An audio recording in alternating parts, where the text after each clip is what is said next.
ప్రతి ముత్తైదు అంబను కాదే కవిచేది తన మదిలోని కలకలనన్ని అమ్మలకేగ తెలిపేది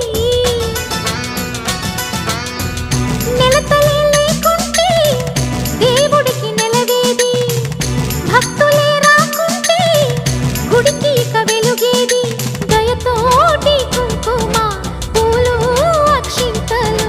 మనమంతా ఇవ్వాలి తన తాళి నిలపాలి తాళి కాచి ముత్తైదా